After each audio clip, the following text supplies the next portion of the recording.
when you positively, absolutely cannot have anyone questioning the narrative, these are the tactics that you use.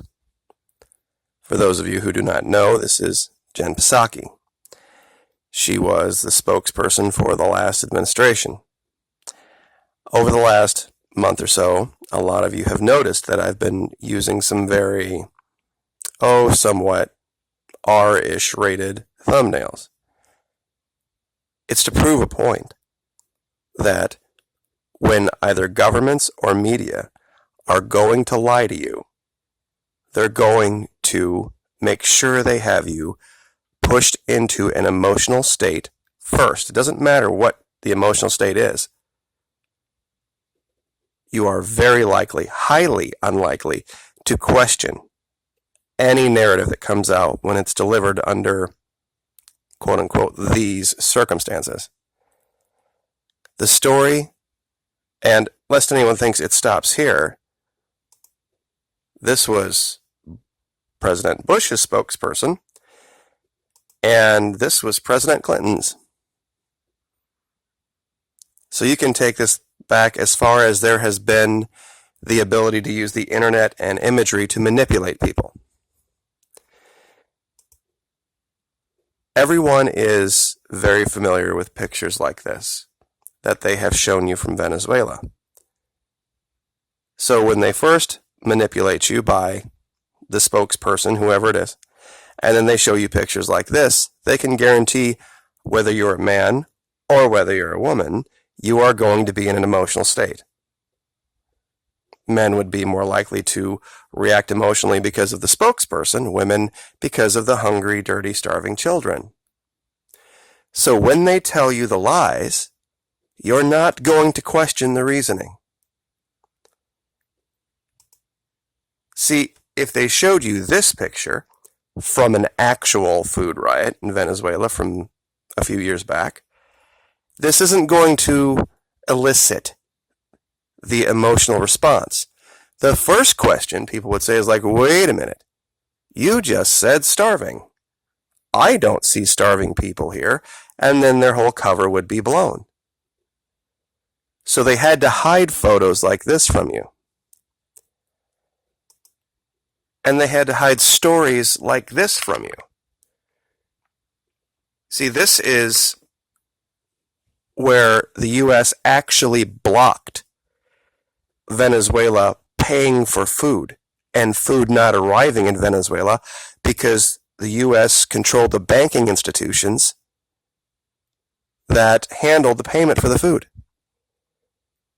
The CLAP food packages have drastically reduced the effects of shortages and inflation resulting from both the attacks on Venezuela's currency and also the economic siege from overseas. But this past September, 18 million packages could not be distributed because payments were blocked. Venezuelan authorities had to work with various allied countries to triangulate payments so as to bring the food products to Venezuela. You see, this is what they're not telling you, is that the cratering of the price of oil caused a massive amount of stress on Venezuela as far as their income goes. They were compromised in their ability to buy food. But on top of that, the money they did have to buy food, they couldn't because the U.S. had it all blocked and sanctioned. That started under Obama and was continued under this guy.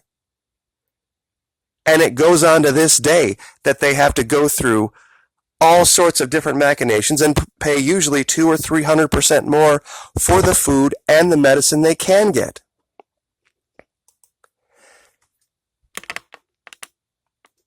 This is why the map looks this way. See all these countries in green? They have agreed now with Venezuela that their problems had nothing to do with socialism. And a lot of these countries aren't socialist. India is not socialist. Italy is not socialist. Turkey is not socialist. Mexico is not socialist. And they have all agreed to help Venezuela attempt to circumvent U.S. sanctions. They have agreed to supply medicines, food, all sorts of other things to help them rebuild their economy. China, Russia, Indonesia. I could only dig up 4 countries in Africa, but I'll bet there's more. All of these countries have realized what the game really is. That it wasn't socialism, it wasn't mismanagement, it wasn't anything to do with that. It was a coordinated strike by the United States. The reason I'm doing this video today, and the way that I led in with this video, is that I've been contacted. I shouldn't say that I personally have been contacted. A video has been put out by a gentleman in Venezuela. He's actually an American Venezuelan. I'm not sure whether he's... In the video, he says he's in Venezuela. I don't have any reason to doubt him. And he said that he's from, I believe, Florida. And it's an 8-minute and 44-second video, and it's addressed to me specifically. And he talks about the situation in Venezuela. And he talks about Simón de Bolívar, which is their George Washington. This country and quite a few others, threw off the chains of oppression 200 years ago by the Spanish. And they're very used to this. These people love their freedom. And they're not going to be held under anybody's thumb. And if they have to suffer to do it, they'll suffer to do it. And so I wanted to make you aware of this. I wanted you to go to this guy's channel and listen to what he has to say, because it's very fair. It's a very fair assessment. I've never made the allegation there was zero starving in Venezuela. Absolutely not. There's problems and shortages. My allegation is that the problems that do exist have nothing to do with their system. In fact, it was their system that has been bailing out Colombia for the last 25 or 30 years. And strangely enough, a lot of the people that were living off the dole and not contributing are now leaving Venezuela. His channel is Jose Cruz. He has a thumbnail. I'm sure that's a very common name, so it would be a hard thing to try to Google on here. Has a big red M, looks like with a football player, looks like a football logo perhaps. I'll go ahead and link it. But in 8.5 minutes, he shows his home. He shows the street in Venezuela that he lives on. And I think, honestly, it'll show you that this isn't about capitalism versus socialism. It isn't about total starvation versus zero starvation. But what it is about is colonial imperialism by the United States. And us used to having our way down there and treating that entire continent as if it was a plantation. And that's just fact.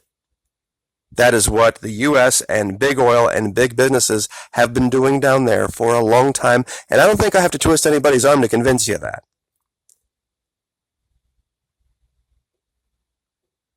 Because if your idea about socialism was really true, then this particular chart should not exist anywhere.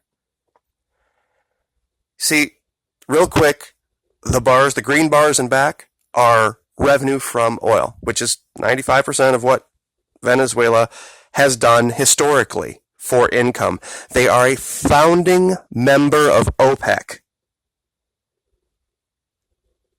This goes all the way back, way before World War II.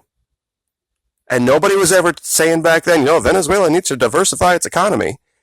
Yeah, when they were providing oil and jet fuel for the bombers to fly out of England and bomb the Nazis, yeah, Venezuela was doing that. Nobody was bitching then. And during the 70s, 80s, and 90s, when all of the people fleeing the war in Colombia, nobody was bitching then about their evil, terrible, horrible socialism. But here, these lines represent different presidents. And here in the red is when a non-pro-U.S. president took over down there, Mr. Hugo Chavez. Historically low, inflation far lower than pro-US back here. And in 2008, which is right here, you see this dip? They did experience a dip in revenue, but it was just the 1 year. Didn't affect inflation down there, and revenues went right back up. It's only over here. You see, you would think if it was socialism that was the problem, when socialism took over here, you would have seen it just kind of go up and up and up and up, and there would be problems, and you'd have seen drops in the revenue because of the lack of the ability to produce oil. But that's not the case. Their ability to produce oil skyrocketed during this period. Standard of living skyrocketed during the 2000s. It was only back over here when the U.S. decided it was going to allow big oil to sell U.S. oil on the open market for profit that the problem occurred. The U.S. flooded the market, cratered the price of oil, and every other country in the world that was affected by this was allowed to go seek loans. Venezuela was sanctioned by the United States. Emergency executive order by the last administration declaring them a threat, extraordinary threat to our national security. A country that's never threatened anybody, ever. Never tried to develop a nuclear weapon, never invaded anybody. But you see, listen to me talk about it, and you have questions, and that's great. From my perspective, fantastic.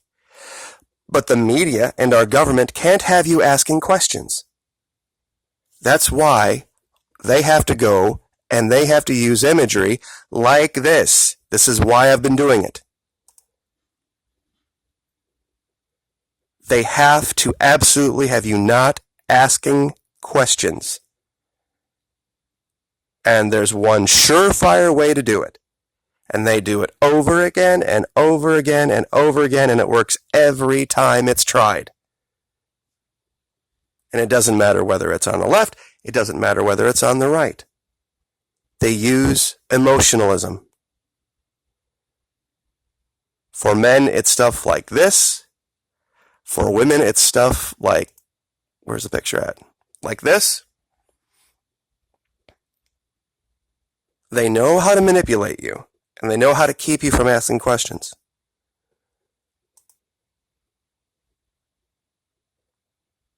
See if we can go back to Mr. Cruz's video real quick here. Hello, Florida Marquise. How you doing? My name is... Yeah, real quick for everybody. I know every phone autocorrects the name of the channel. It's Florida Maquis, Maquis. No R. It's not Marquis, it's Maquis. Freedom fighters in World War II in Spain and France. So, easy mistake to make though. A lot of people do it. So, not picking on Mr. Cruz here, but just wanted to clarify. So, go listen to Mr. Cruz, a guy who's in Venezuela, and make up your own mind. But don't be emotional about it. Because that is a great way. And I had the image up I wanted. There it is. Facts and not merely opinions are what we want. Emotionalism is not a substitute for the truth. And I will leave it there. Like, share, subscribe.